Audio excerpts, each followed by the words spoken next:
I have to say, if you get even one little bit of the thrill that I'm getting right now, what a job. What a job, because I mean, this is something I'm going to be able to have bragging rights on for a long time. I'm glad you're enjoying it. Oh, yes. I mean, I'm thrilled when I get to, you know, steer the speedboat. We're in a whole other world here. This is, I mean, when you look at the boat itself, you're really stepping back in time. This is a whole different era that I'm seeing. Yep. This is pretty modern for a wheelhouse, but we've got everything decorated so it looks time appropriate. What keeps you up against the dock and not going? I would imagine, you know, severe storms, things like that. Where do you draw the line at, no, I'm not going to go out? Anytime the wind exceeds 20 miles an hour and is sustained for more than 2 minutes, it keeps us tied to the dock. Okay. Or if the wind's gusting 25 miles an hour. One of the biggest challenges that we have is most of the weather reports and stuff like that are taken from local airports and stuff that have trees and hills around them. And so they don't get an accurate wind reading. And so we typically see between 7 and 10 mile an hour more winds across the water just because there's nothing to obstruct the velocity of the wind. You have a much longer fetch for the wind So to move. like today, there was a report for today is 14 gusting to 22, and we've had winds exceed 40 miles an hour within the last 15, 20 minutes.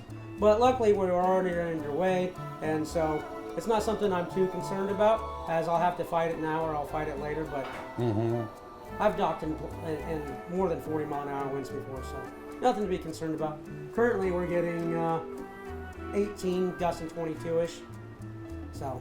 So you're right in that borderline area. It's right in the borderline area of what we can do. And the big boat can handle high winds. If something happens to the big boat, we've got a little tiny tug that will come out and rescue us. Yeah. And it doesn't like winds in excess of 25.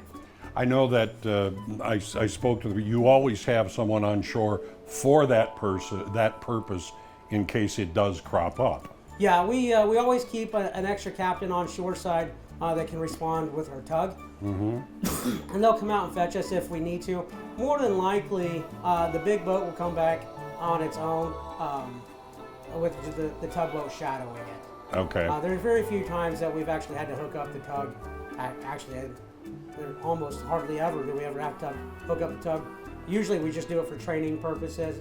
What would you tell a kid who looks at the Branson Belle or something similar, and I don't think there are many that are similar, if he has this kind of dream?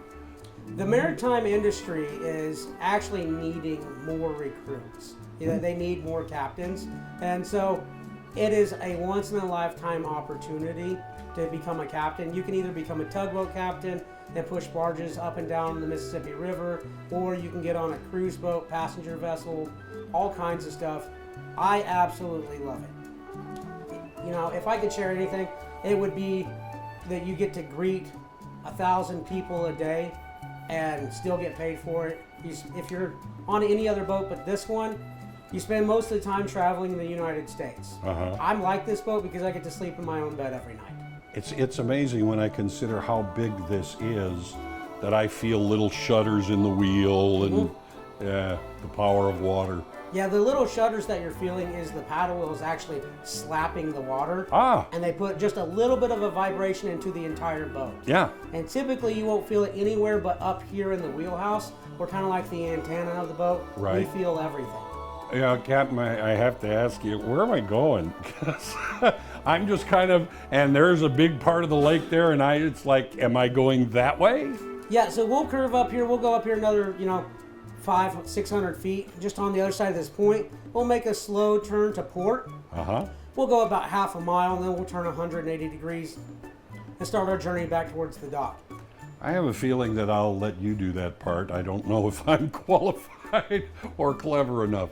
This is just, this is a thrill. There's no exaggeration in that. This is, if you've never dreamt this, it is now a dream that has come true. This is amazing. the history of paddle boats. I mean, you're part of a long history in this country. Yeah, I absolutely love it. I mean, and we have, you know, famous authors, Samuel Clemson, Oh yeah, or Mark Twain. Mark Twain. He actually got his name from the nautical industry. Now, of course, this is a different sort of boat, flat bottom, yes? We're a modified V. Oh, modified, okay. The bow is a sharp V, but by the time you get to the stern, it's pretty flat. Yeah. So the high winds really push us around in the water. That's one of our biggest things that we fight the most with the weather is wind.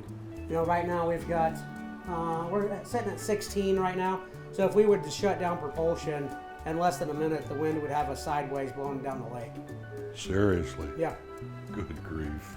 You gotta smile a lot doing this, I would think. Oh, This is I just love it. like, look at this. I'm king of the world. There Like it I said, is. I've actively driven this boat since 2012, and I Uh-huh. absolutely love it. How could you not? Well, what a cold soul you'd have to be not to enjoy this.